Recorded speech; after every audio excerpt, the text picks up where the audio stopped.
Hi குட்டீஸ், நம்ம இன்னைக்கு ஒரு குட்டி ஸ்டோரி பார்க்கலாம். அது ஒரு அடர்ந்த காடு. அங்கு பல மிருகங்கள் வாழ்ந்து வந்தன. அந்த காட்டில் நரி ஒன்று வசித்து வந்தது. அதற்கு எப்போதும் யாரையாவது ஏமாற்றி அவர்கள் ஏமாறுவதைக் கண்டு மனமகிழ்வது பொழுதுபோக்காக இருந்தது. அதே காட்டில் அறிவுமிக்க கொக்கு ஒன்று இருந்தது. அந்த கொக்கு அனைத்து மிருகங்களிடமும் நன்மதிப்பை பெற்று இருந்தது. அதை பொறுக்க முடியாத நயவஞ்சக நரி அந்த கொக்கை எப்படியாவது ஏமாற்ற வேண்டுமென்று நினைத்தது. ஒரு நாள் கொக்கு நரியின் குகை இருக்கும் வழியில் வந்து கொண்டிருந்தது. நரி அந்த கொக்கை பார்த்து, நண்பனே, உன்னுடைய அறிவை பற்றி கேள்விப்பட்டிருக்கிறேன். நான் நாளை உனக்கு ஒரு விருந்து வைக்க விரும்புகிறேன். உன்னால் வர முடியுமா என்று கேட்டது. கொக்கு சரி, வருகிறேன் என்று கூறிவிட்டு சென்றது. அன்று மாலை கொக்கு நரியின் இடத்திற்கு சென்றது. நரியோடு திட்டமிட்டபடி சூப்பை அகன்ற 2 தட்டில் ஊற்றியது. ஒன்றை கொக்கிடம் கொடுத்தது. கொக்கினால் வாய் அகன்ற தட்டில் உள்ள சூப்பை குடிக்க முடியவில்லை. நரியோ நக்கி நக்கி அந்த சூப்பை குடித்துவிட்டு, நண்பனே, இந்த சூப்பை உனக்காக செய்தேன், எப்படி இருந்தது என்று சிரித்து கொண்டே கேட்டது. கொக்கு ஏமாற்றப்பட்டதை உணர்ந்தது. நரியிடம், நண்பனே, சூப்பு மிகவும் ருசியாக இருந்தது என்று கூறியது.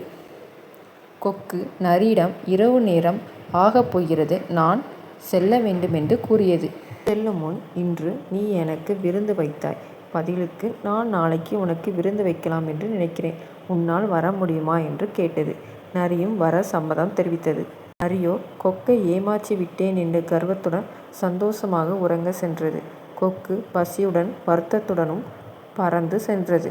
அடுத்த நாள் கொக்கு நரிக்கு நல்ல பாடம் புகட்ட வேண்டுமென்று நினைத்தது. பல இறைச்சிகளை போட்டு சுவைமிக்க சூப்பை உண்டை செய்தது.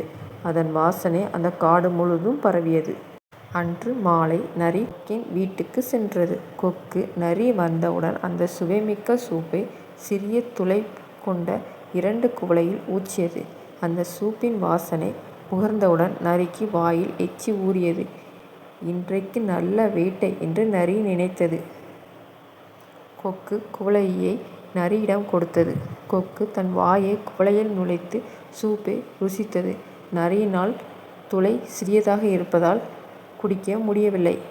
குவளையின் ஓரங்களில் சிதறி இருந்த சில துளிகளை மட்டுமே நக்கி சாப்பிட முடிந்தது.